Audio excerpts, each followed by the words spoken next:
युग ऋषि वेद मूर्ति तपोष पंडित श्री राम शर्माचार्य जी के द्वारा रचित ये स्वस्थ विश्व को भारत के जस अनुदान वांगे के कुछ अंश मैं आपको पढ़कर सुना रहा हूँ लगातार श्रृंखलाओं में। आज की श्रृंखला में हाथ रखने से पहले आइए गायत्री महामंत्र एक बार। ओम भूर्भुवः स्वाहा तत्सवितुर्वरेण्यं भर्गो देवस्य धीमहि धियो यो नः प्रचोदयात्। ओम प्रज्ञा विद्महे महाकालाय धीमहि तन्नो श्रीरामः प्रचोदयात्। ओम सदृश श्रद्धा विद्महे महाशक्ते धीमहि तन्नो भगवते प्रचोदयात्। देवी भाइयों, युग ऋषि इस अंक में हमें ये बता रहे हैं कि किस प्रकार के इस भारतवर्ष में राजा हुआ करते थे, कैसे कैसे ऋषिकाएँ यहाँ पैदा हुई और कैसे कैसे समाज सेवी इस धरती पर जन्मे पले और जिन्होंने संस्कृति की रक्षा की, उनके बारे में चर्चा हम कर रहे हैं आज युग ऋषि के वाङ्मय से। युग ऋषि कह रहे हैं कि भारतीय संस्कृति में पले हुए राजा कैसे होते थे, इसका उदाहरण राजा जनक के जीवन से मिल सकता है। वे अपने गुजारे के लिए स्वयं खेती करते थे और राजकोष से एक पाई भी अपने लिए ना लेकर उसे जनता के निमित्त ही खर्च करते थे। जनक को अपना खेत जोतते समय हाल की नोक की उचाट से एक कन्या मिली थी। हाल की नोक को संस्कृत में सीता कहते हैं, इसलिए जनक ने अपने खेत में मिली हुई इस कन्या का नाम भी सीता रखा था। महर्षि विश्वामित्र को जब किसी यज्ञ अर्थात लोक हितकारी कार्य के लिए धन की आवश्यकता पड़ी तो राजा हरिश्चंद्र ने समस्त राजकोष भी दान कर दिया, वरन अपने तथा अपने स्त्री बच्चों के शरीर को बेचकर उसकी पूर्ति की और एक सच्चे राजा का आदर्श उपस्थित किया। छत्रपति शिवाजी का विशाल राज्य था, उसे उन्होंने समर्थ गुरु रामदास के चरण में अर्पित कर दिया था और स्वयं गुरु की आज्ञा अनुसार एक मुनीम की तरह इसका संचालन करते थे। भरत भी राम की चरण पादुकों को शासक मानकर स्वयं एक तुच्छ सेवक की भांति 14 वर्ष राज्य चलाते रहे। धौलपुर की राजगद्दी के मालिक भगवान एकलिंग जी और धौलपुर के राजगद्दी के मालिक नरसिंह भगवान और मेवाड़ की राजगद्दी के मालिक भगवान एकलिंग भी माने जाते थे। राजा लोग अपने को उनका संचालक कहते थे। पीछे यद्यपि वे ये बात दिखावा मात्र रह गई, पर आरंभ में ये त्याग भी उसी श्रृंखला का एक प्रतीक अवश्य था। विक्रमादित्य प्रजा की वास्तविक स्थिति जानने के लिए भेष बदले प्रजाजनों के बीच घुमा करते थे। राणा प्रताप राजसुख की परवाह न करके जीवन भर स्वाधीनता संग्राम में धर्मयुद्ध लड़ते रहे। महान राजपुत्र दुर्गादास राठौर की लड़ाई में रोटी भी नसीब नहीं हो पाती थी तो वह घोड़े पर चढ़ा हुआ भाले की नोक में छेद कर भुट्टे भून खाता था और स्वाधीनता संग्राम लड़ता रहता था। ऐसे ही 76 साल की गाथा सर्वविदित है। ऐसे होते थे यहाँ के शासक। राज्यों के मंत्री प्रधानमंत्री कैसे होते थे, उसका सबूत उसका नमूना चाणक्य का जीवन है। ये विश्व का अद्भुत पूर्व कूटनीतिज्ञ एक फूस की झोंपड़ी में गरीब लोगों की भांति रहता था और राज्य कोष से अपने व्यय के लिए कुछ भी नहीं लेता था। ऐसे ऐसे महापुरुष इस धरती पर हुए हैं, ऐसा गुरुदेव बता रहे हैं। योग ऋषि आगे लिखते हैं कि धन संपत्ति जिनके पास होती थी उसे 7 पीढ़ियों के लिए, जैसे आज होता है, धन संपत्ति जिनके पास होती थी उसे 7 पीढ़ियों के तिजोरी में बंद नहीं करते थे, वरना तात्कालिक लोकहित के लिए उसे मुक्त हस्त से दान कर देते थे। राजा कर्ण की दानवीरता प्रसिद्ध है। कहते हैं कि 1.25 मन स्वर्ण रोज दान करते थे। कृष्ण ने जब उनकी दानवीरता की परीक्षा कराई तो उसने अपनी जान जोखिम में डालकर कवच कुंडल दिए थे। मरते समय भी दांत तोड़कर उसमें लगा हुआ स्वर्ण दान करके याचकों को विमुख नहीं लौटने दिया। मोरध्वज ने अपने पुत्र को दे दिया। राजा बलि ने तीनों लोगों का राज्य ही नहीं, अपना शरीर भी उस समय लोक सेवा के प्रतीक समझे जाने वाले ब्राह्मण वामन को दान कर दिया। जरूरतमंदों के लिए लोग अपनी परोसी थाली तक दान कर देते थे। भामाशाह ने अपनी करोड़ों की संपत्ति तिनके की तरह राणा प्रताप को दे डाली। राजा महेंद्र प्रताप अपना राजपाट राष्ट्रीय शिक्षा के लिए अर्पित करके भारतीय स्वाधीनता के लिए विदेश भाग गए थे। भगवान परशुराम ने 21 बार पृथ्वी का राज्य प्राप्त करके उसे दान कर दिया था। सुभाष बोस को बर्मा में भारतीयों ने अपना सर्वस्व स्वाधीनता संग्राम चलाने के लिए दिया था। उससे पूर्व श्री बोस भारत को अपनी लाखों रुपए की संपत्ति को राष्ट्र के लिए सौंपकर उसको सार्वजनिक संपत्ति घोषित कर गए थे। ऐसे ही सी.आर. दास अपनी बैरिस्ट्री में हजारों रुपया महीना कमाते थे और वह सारे का सारा कई बार कर्ज लेकर भी सार्वजनिक आवश्यकताओं को पूर्ण करते थे। जमुनालाल बजाज ने अपने को गांधी जी का 5वां दत्तक पुत्र घोषित करके अपनी सारी संपत्ति महात्मा गांधी के चरणों में अर्पित कर दी थी। ये तो लेटेस्ट एग्जाम्पल है, आज़ादी के दिनों की बातें हैं ये। इसी प्रकार ईश्वर चंद्र विद्यासागर, राजा राम मोहन राय, गोपाल कृष्ण गोखले, महादेव गोविंद रानाडे, गणेश शंकर विद्यार्थी, श्रद्धानंद, सर्वानंद, दर्शनानंद, लेखराम, हेडगेवार आदि का जीवन जिस प्रकार से व्यतीत हुआ है उसमें भारतीय संस्कृति की झांकी देखी जा सकती है। भूषण गंगा और चंद्र वरदाई आदि ने जैसे चारणों ने अपनी ओजस्वी वाणी और कविता से अनेकों निष्प्राणों को प्राणवान बनाया। गंगा इसी अपराध में हाथी के पैरों के नीचे कुचलवाए गए थे और चंद्रवरदाई ने गजनी ने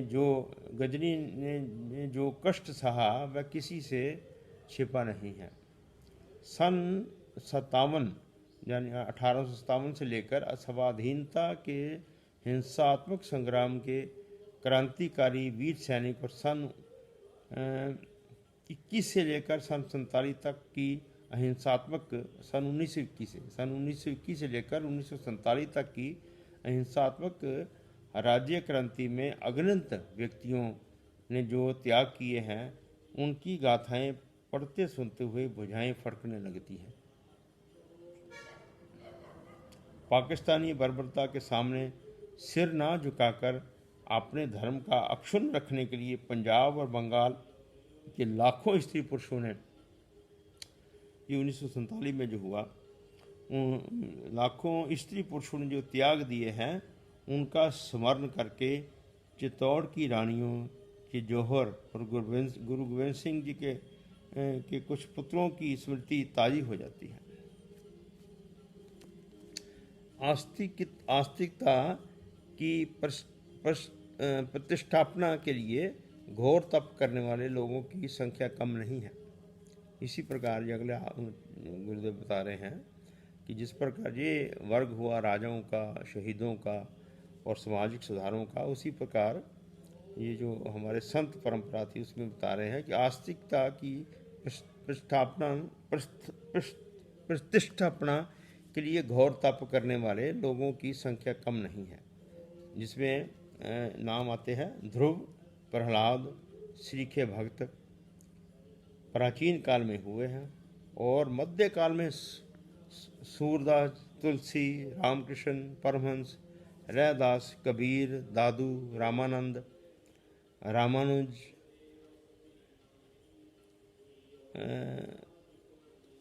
पटकोपाचार्य, तिरुवल्लुर जैसे संतों की संख्या बहुत बड़ी है। अनीति के निवारण के लिए त्रेता में ऋषियों ने अपना खून निकालकर एक घड़ा भरा था, और वह रक्त घट अंत में राक्षसों के विध्वंस कारण के निमित्त सीता जन्म का हेतु बना था। इसी मार्ग पर ये आस्तिक संत अपनी साधना, भक्ति, ज्ञान, दीक्षा आदि के द्वारा अनीति निवारण और धर्म विस्तार का कार्य करते रहे हैं। विश्व मानव की सेवा के लिए भारतीय स्त्रियां भी पुरुषों से पीछे नहीं रही हैं। ऐसा युग ऋषि लिखते हैं कि उनका कार्य क्षेत्र पुरुषों के समान विस्तृत क्षेत्र में न रहकर सीमित क्षेत्र में रहा है, इसलिए उन्हें यश उतना नहीं मिला है। केवल कुछ पतिव्रता स्त्रियों के कौतूहलपूर्ण चरित्रों का ही ग्रंथों में विस्तृत वर्णन आता है। पर सच बात यह है कि भारतीय नारी ने प्रत्येक क्षेत्र में पुरुषों से अधिक कार्य किया है। उन्हीं की प्रेरणा और छत्र छाया में समर्थ होकर पुरुष जाति कुछ कर सकने में सफल हो सकी है।